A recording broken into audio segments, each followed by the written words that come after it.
Hello, everybody, and welcome to the NDM Podcast, where we bring together notorious disruptive minds who represent the best business leaders within their respective industries. These guests will tell you about professional and personal insights and the latest industry trends. My name is Matthew Falcone. I'll be one of your hosts today, and I'm the CEO of NDM Hospitality and Rental Resorts.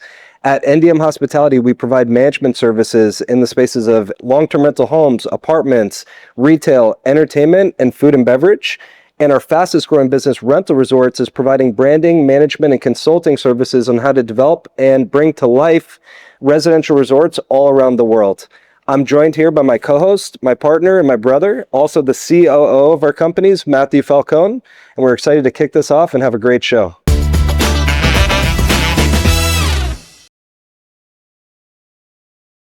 Yeah, so, something that I'll share with anybody that's ever worked with me or reports to me is I really believe that I'm a culmination of all the things that I've experienced in my career that I've liked and have not liked, right? Yep. There's learnings in both. Yeah. The best learnings are like when things are going right? Exactly. Yeah. Or right, hey, I didn't like the way that person treated me or the bad experience. I want to make sure I show up differently. You're able to work together as a team and, really have everyone playing their role and, really focusing on one common goal. Yep. Then that's really where you're able to see success. And, we see the same thing in our business as well. So those are the two main things that's really helped me throughout my life in sports. Really fortunate growing up to be able to be in a position to play with some really great peers and friends across the city of Pittsburgh in different sports. Myself, it was football at the age of 6 I started, and then basketball in middle school, lacrosse in middle school, and continued to play all three of those sports throughout high school and then into college, both basketball and lacrosse.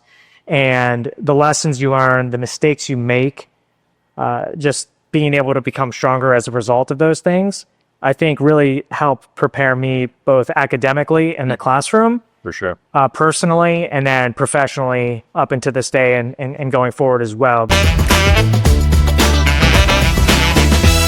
Going over to Alfonso for a second, I know, we served together on the board of In Jacob Shoes. For people that don't know, In Jacob Shoes is a charity that's very close to my heart. It was, from one of my friends who passed away back in high school. His parents started the charity in his name, and they raise money and collect shoes, for children in need. They do anything from shoes, backpacks, socks, school supplies, whatever it is. And we've done a lot of work in the community, throughout the Tri-County area. And once again, I'm honored to serve on the board, with Alfonso and In Jacob Shoes. But if you can maybe tell us a little bit about your background and, just charity. You've worked with the housing and urban development, for the U.S. government. You've obviously seen a lot, of different opportunity zones and whatever else. If you want to give us a little bit of intake on you. Yeah, thanks for that, Matt. Community service and philanthropy has been a really big part of my life, my family's life, and I know the Falcone family and Falcone Group's activities and lives over the years, and that's what really actually drew me to the Falcone Group and to your father, your family, and working alongside you all is because really one of the most preeminent and active community participants that you'll find, and if not in all of South Florida, and actually the country. And again, I think that's a really important part of civic duty and responsibility to be able to give back. And so serving on the board, like you mentioned, of In Jacob Shoes has been nothing but special for me and for my wife Francisca, who's been active as well, serving alongside Ashley on the main event that takes place in October, that committee to help raise funds for such an incredible initiative and the impact that it's had across all of South Florida. It's really just phenomenal. And whether it's, In Jacob Shoes or the Boca Helping Hands Food Bank in Boca Raton, where the Falcone Group and NDM Hospitality do such an incredible job making donations. And also, if not as important, probably more important is time and resources and spending the time handing out turkeys on Thanksgiving 100%. Day and engaging with the children and the families who are disadvantaged, because again, anyone can technically write a check. Yeah. Mm-hmm. Right. But again, to go back to the core interface and interaction that really means a lot to human beings on a deeper level is to be able to have those conversations and to be present and engaged with others. And so opportunities like that at Boca Helping Hands and a lot of other community nonprofit organizations, it really, in the sense of making sure that we are fully holistic participants in society, it really is as important as what we do professionally. And so to have those opportunities here in South Florida and nationally as well, it's something I really appreciate. Yeah, one that I'd love to hit on that as a follow-up is we have a charity that we support up in Orlando that I'd love for everyone to hear about. It's Give Kids the World, and they have the village up there or whatnot where it's literally kids that have little time to live, and they bring them through this village or whatnot, and they do all the holidays over a 7-day period, and you get to volunteer, and just it's emotional, the most emotional thing you can ever imagine, but it is so fulfilling just being able to be there and see the smiles on these kids' faces and how that moment of your time can make such an impact on their life, and whatnot. It's mind blowing. So, that's an extreme, obviously, but what a lot of us don't realize again is how impactful that time can be. Sure. Money obviously goes a long way. All these charities need it, but that personalized time and experiences you could have it's off the charts. And it was one that I definitely wanted to tell the audience about. I also want to go back to Mike for a second. You kind of reference your background, right? And you've had people I know, from knowing you personally along the way that have really propped you up and given you, a great path, and the ability to do everything that you've been able to do. I think we all kind of share that similar desire to impact kids and youth and whatnot. And you mentioned a lot of the things that you're doing to do that and to really bring it full circle. But I'd love the audience to hear from your perspective, though. Like, what does that mean to a young person? You've been in their shoes, you've felt it. What does that feel like when you have somebody that's there supporting you at that level? Yeah. So, from my vantage point, a lot of the, positive reinforcement that I got as a, adolescent, as a teenager, really opened my eyes to the talent that was within me. Obviously, it comes with a lot of hard work, right? But folks, I think, believed in me and some of my coaches, some of my teachers, some of the mentors that I've been fortunate enough to have in my life, believed in me, honestly, before I really saw the potential in myself. And I think it was, a function of being at the right place at the right time. Some of life, right? Is luck at times, or I believe you just have to be fortunate in some ways. But having folks believe in me and instill a confidence that wasn't innately in me, because of some of the circumstances that I was, born into, and some of the circumstances of my environment, right? But having that, be pointed out and say, hey, we think that you can do these things with hard work and with support, and being cognizant enough at a young age to say, okay, these are things that I want out of my life, right? And I'm willing to put in the effort to go out there and accomplish it. And with the support and the coaching, right, I was able to be on the path. Obviously we've won. We all got the recognition of 40 under 40, but to me, it's not like the finish line, right? There's still a lot more to go, right? And still a lot of ambitions and goals still out ahead for me, right? But one of the things that I really enjoy now is, to your point, right? Now that I've taken some of those learnings and the time that people have invested in me, the effort that they've put into me, and be able to provide it back. That's why, in my view, I really enjoy what I've had the opportunity to do in these different mentorship capacities, or being on the board at Florida State. Obviously, Florida State is where we all went to school. I bleed garnet and gold, but to be able to be involved in the community, give back to the next generation of students, it's fulfilling because of some of the personal experiences as well as a civic duty, right? And that's where I think it's just really, really rewarding, and something that I enjoy. We're all busy professionally, busy on a personal front with our families, but I always find time to make sure that I'm giving back in that regard. And to the point that you were making on civic duty, right? In one of the things that we say at the Florida State Board is there's different ways to be involved on the board, right? You can be involved via time and engaging with students. You can be involved financially or through talent, right? There's always opportunity to bring on events, or maybe we can help write, business charters for some of the different organizations on campus, or, help with different fundraising initiatives and things like that. Not necessarily contributing, but organizing and structuring. So there's different ways that you can engage and give back. And, oftentimes when I talk to peers or others in our community about giving back to the community, they automatically think to stroking a check, and there's so much more to it. And honestly, I believe that investing the time and connecting on a human aspect is much more rewarding. Yes, for sure. I could say I'm just proud and honored to be sitting here with you guys, because you all do make a huge impact. So thank you for everything that you guys do. Yeah, so switching gears just for a minute, just to kind of go a little bit more personal. I know all of us have kids, and it's kind of what's taken up our life at this point, along with work, right? So with that, what is your guys' why on a daily basis? Why do you come to work? Why do you want to be successful in everything you do? I'll give you a little bit of background on me personally. I'm sure we're all very, very similar. Obviously I have 3 children. They are the reason why I want to be successful, and really try to give them the best life possible. But not only that, try to set them up for success, just like our father and our parents did when we were growing up. So that's definitely number one. Obviously, being the best husband I can, to my wife, Ashley.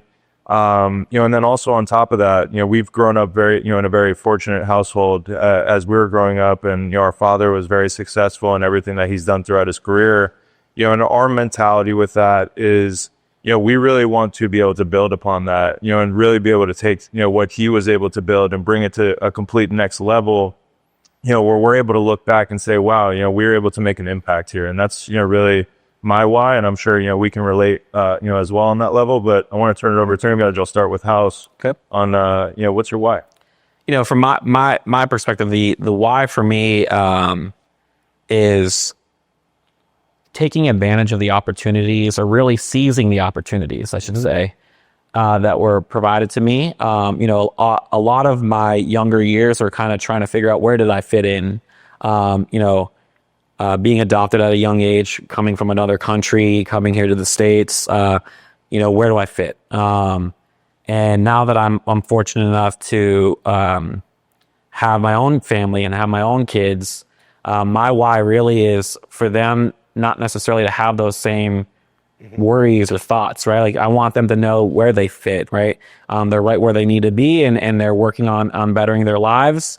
So from my vantage point, my why is just really manifesting all the opportunities and all the efforts, right? Going back to the previous questions that were poured into me, and maximizing, those opportunities, so that my kids, they know exactly where they fit and they hit the ground running.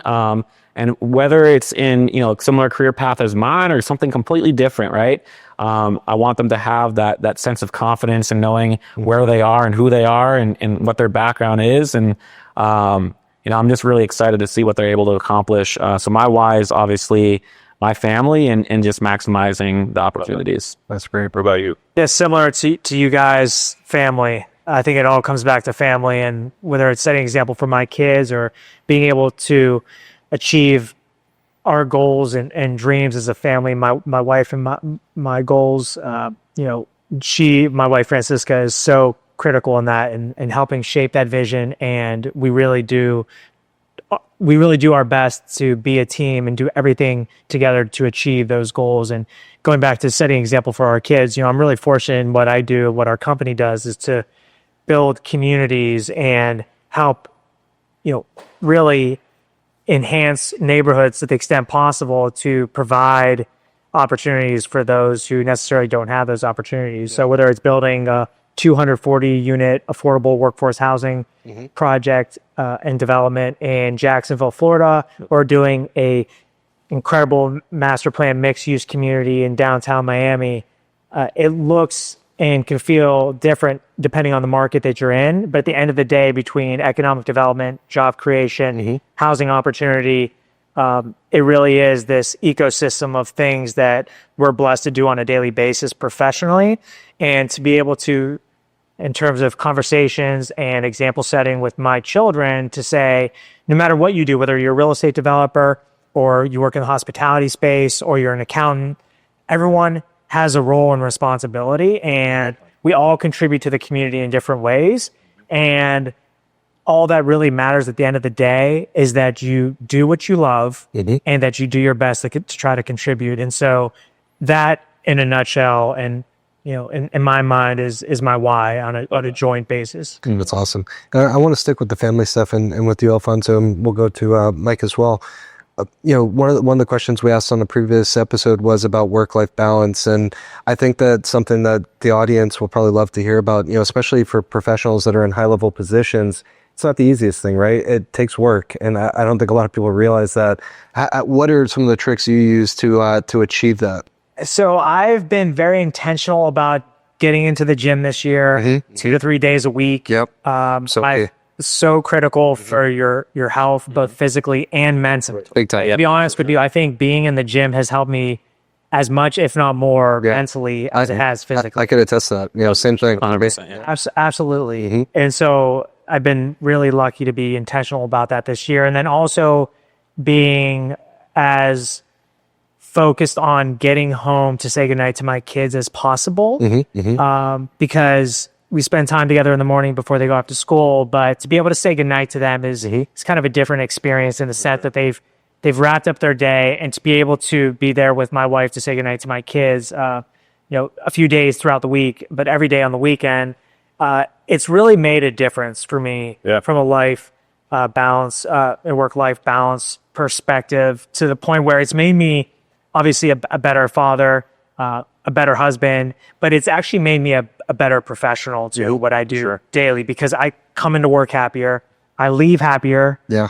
And I think that, again, when you look at the entire picture of things, I think it really allows me to excel in ways that if I'm solely focused on the task at hand in front of me, I kind of miss the forest for the trees. Yeah. And I can always go back to my email after the kids go to bed, after I have a nice dinner with my beautiful wife. But there's always a time and a place to get things done. Yeah, and definitely. When you're lucky to be around other motivated individuals, and you yourself are self-motivated and ambitious, I think you just have to have that belief that things will get done. For sure. And it's okay to have other facets of your life, because at the end of the day, to have those complementary,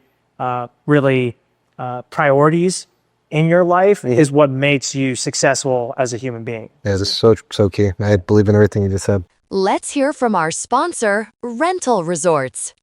Today's traveler wants more than a hotel room. They want space, service, and experiences that feel effortless.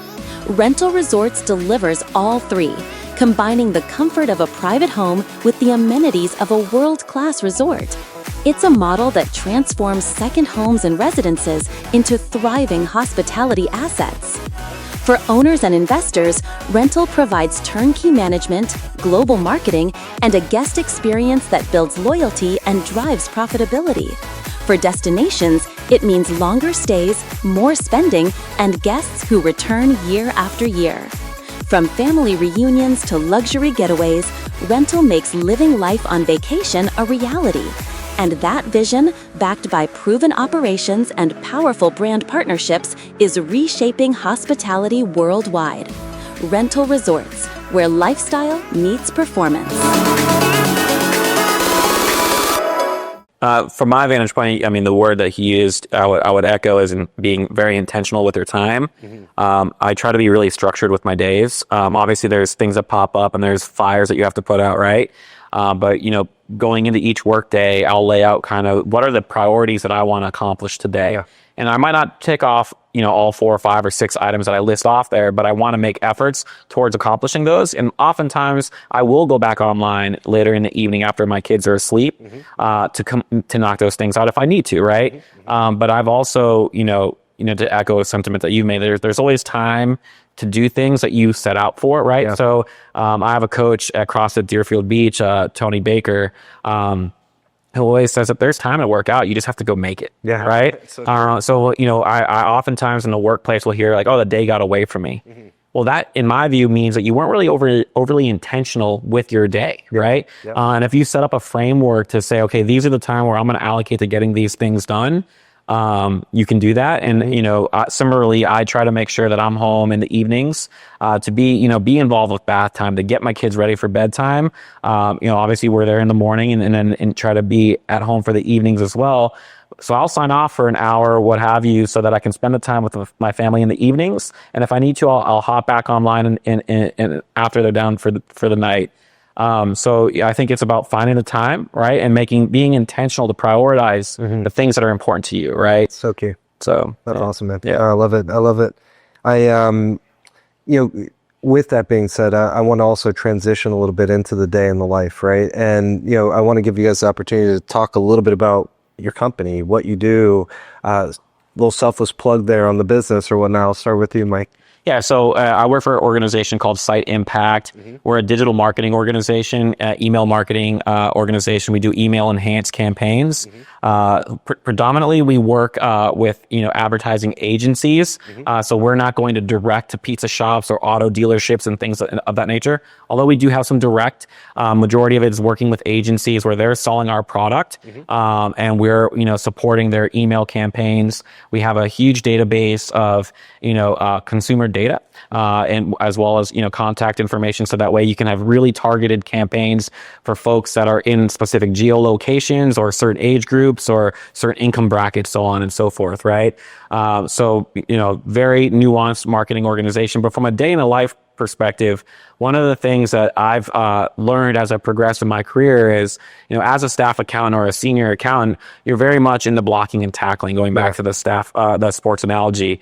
As you progress, you're no longer doing the tangible work. You're really orchestrating, right? And that's one of the things that I really enjoy as a CFO is, where are we going to focus our efforts to best support the business? One of the things that I've always made really clear to any of my, finance and accounting departments that I've had the opportunity of leading is, we operate to support the business, right? So we have functional leaders within our organizations that are supporting operations or product development. We need to be providing them financial information so that they can make real-time decisions, but also identifying where are we going to maximize our ROI? Where do we want to put our efforts so that we can drive the organization forward? So I really love the strategic aspect of thinking, working with my counterparts at the C-level to really focus in our efforts, because it's easy to get wrapped up in the whirlwind of a workday and not really move anything forward, right? So it goes back to the intentionality. And from my vantage point, in my role for the last 4 or 5 years, it's really been being an orchestrator and keeping our different functional leaders align in terms of where are we focusing our efforts and how does my finance function best support you. It goes back to the sports analogy and just overall teamwork, right? So if everyone, it's the Patriots model. We're both Patriots fans, right? If everyone plays their role, you're going to win a championship at the end of the day. If everyone's doing their job, then there's no reason why you shouldn't see success out of it. So right. One of the things that to kind of piggyback on that concept and listening to the prior conversation that you guys were having, I'm a firm believer, and this is something that I'll say like in my workday, is people need to know their number. And what I mean by that is, okay, you might be in operations, right? But what number are we holding you accountable to? And what's the scoreboard for you to know when you leave today? Are you winning? Are you losing? Right? Exactly. So I'm a firm believer in developing KPIs and making sure the folks understand how they contribute to driving, achieving those KPIs, right? And understanding what numbers they're held accountable for. Regardless of your role within an organization, folks need to know their numbers so that they know if they're doing a good job. Sure. I mean, something that everyone's saying is that intentionality, and I loved some of the things you were saying about the work-life balance and how that also it comes into your day-to-day and kind of what you do at Site Impact. So it's very, very cool to hear about that. And I think when you talk about the intentionality, tell me a little bit more about that routine. Like, give 2 or 3 aspects maybe of like, what is things that you do that you would say are very intentional and deliberate, to achieve that goal and know where the end zone is? Yeah. So, obviously keeping close alignment. In my role as a CFO, to me, I'm the right-hand man with the CEO, right? And understanding, in this case, I work with a CEO, incredibly talented, Jen Gressman. She has strategic visions, right? And what are we working towards? Where do we want to focus? So understanding what her, her aspirations are and aligning the team to be best positioned to that, right? And in my view, it's not necessarily focusing on the finish line, but what are the things that we can do over the next 30, 60, 90 days to help move us towards that direction? And what are we going to hold ourselves accountable towards, right? So at the end of each day, I'll sit down and think about, okay, what is tomorrow? What do I want to accomplish? And I'll lay out kind of 4, 5, 6 items. I try not to go beyond that because then it's, how much are you actually going to, it gets muddled a little bit. But I try to establish, 4 or 5 primary things that I want to accomplish tomorrow, and I'll dedicate time to making sure I accomplish those things. I'll also make sure that, for the folks that report into me, that they understand like why we're doing our efforts. And, maybe we're working on creating reporting that didn't exist in the past. It's because we want to create visibility so that this department can go make efforts in driving us towards a strategic initiative, right? So we talked about like starting with the why and explaining the why of things. Simon Sinek has a book on that. So to me, it's really having folks understanding the overarching why we're doing things and how they play a critical role in accomplishing those things. Yeah, it all ties. Regardless of level, if you understand how your efforts are impacting an overarching organization's direction, you're going to be more motivated, in my opinion, right?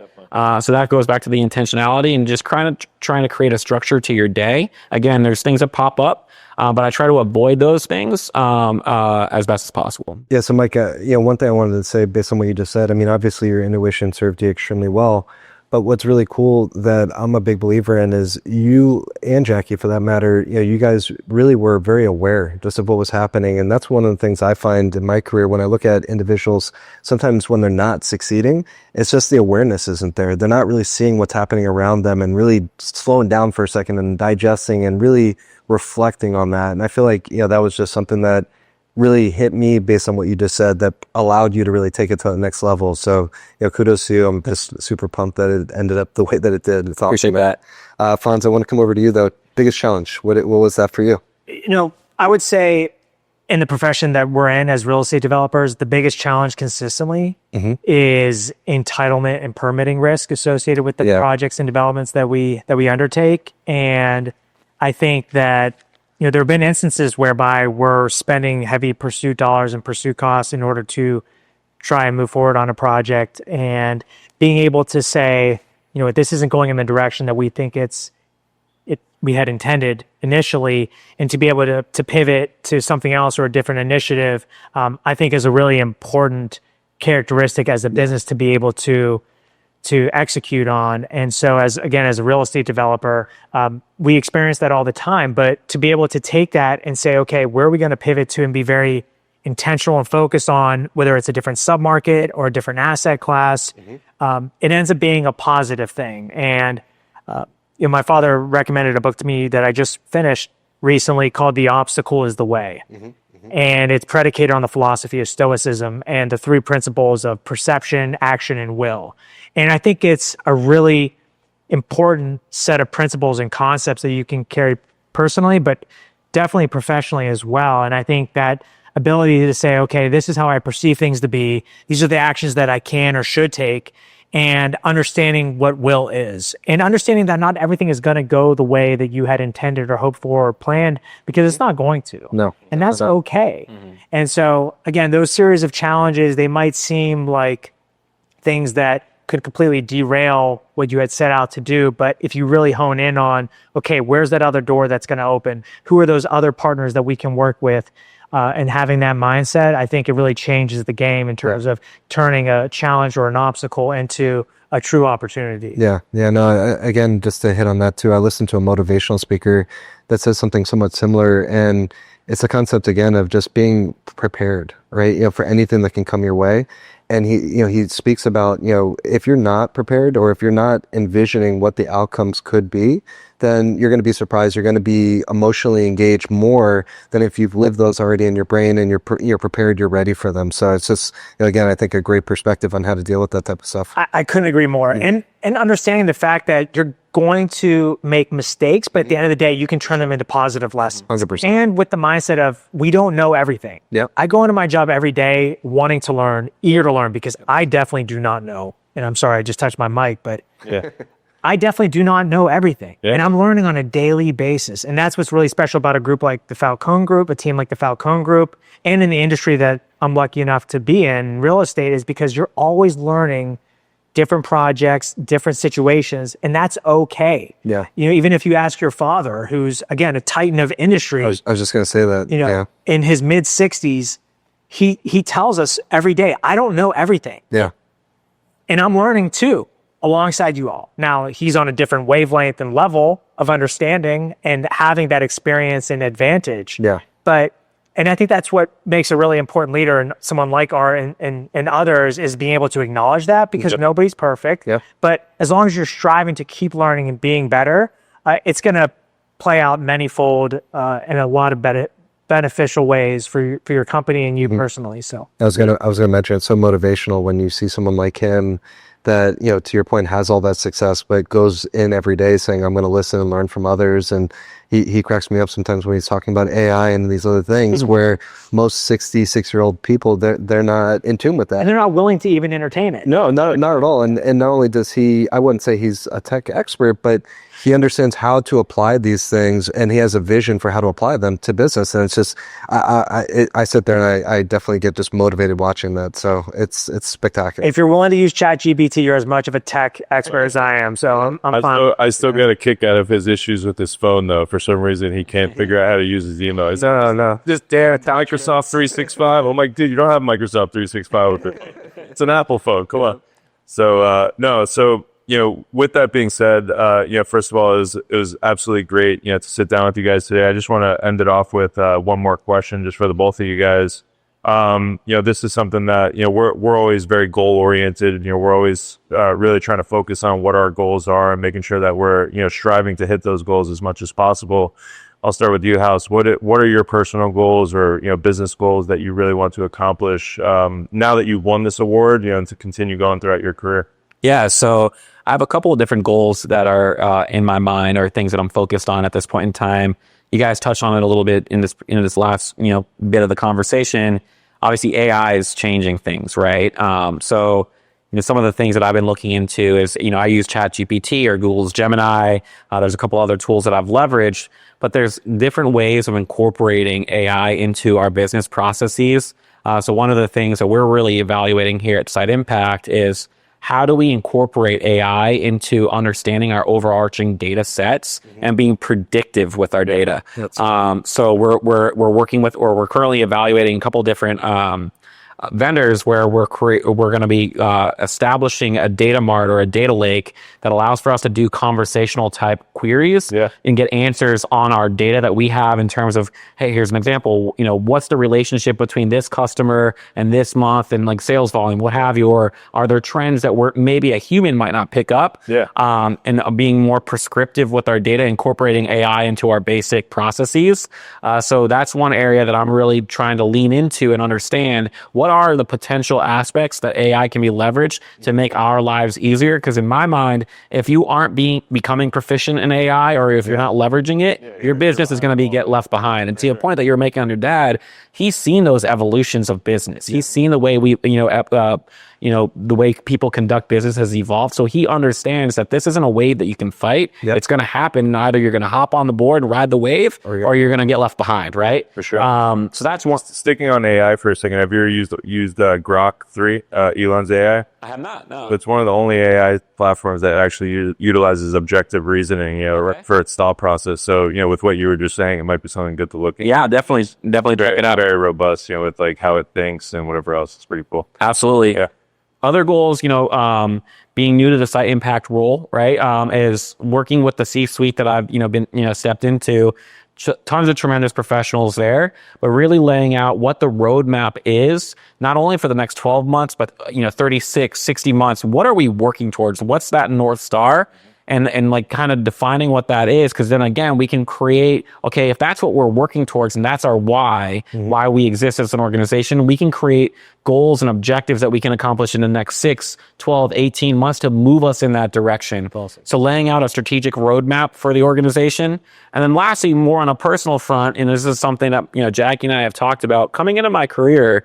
I thought that maybe one day I could be a CFO. It was, maybe controller, CFO more long term, and being able to be promoted to CFO in my mid 30s, I've had to take a step back and think about, what are my long-term goals now? Because I've kind of accomplished what I thought was my end game in my mid 30s, right? And I know that I have a long road ahead of me in my career. So kind of thinking about what does that look like? I don't think I'm ready for any kind of CEO opportunities at this point in time, but what can I do today to put me in that position by the time I'm in my mid 40s, right?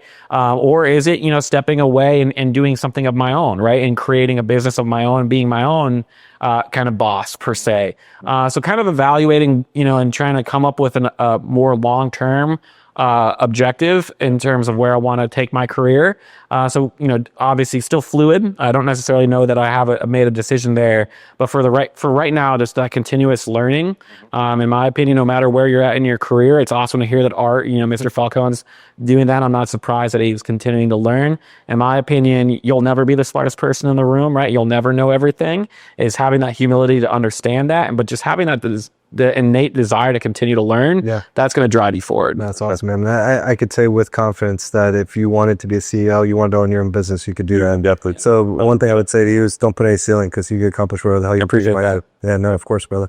Turn it over. What about you, Fons? Yeah. I'd say professionally, goals include for our company, any given time we have $3 to $4 billion of assets under management across all the different asset classes that I mentioned earlier. And we have about $1.5 billion under construction currently or in our pipeline that we need to execute on over the next 12 to 18 months. There's challenges and there's green shoots or opportunities that we see in different facets of what we do. And so being able to, as a team, keep working towards executing on that pipeline and finishing the job of what we're working on right now, all the while welcoming new team members to our company as we continue to grow and go to the next part of this cycle, where I do think you're going to see a liftoff, especially in terms of how interest rates will hopefully come down over the next 6 to 12 months, even more than they have over the previous 10 months.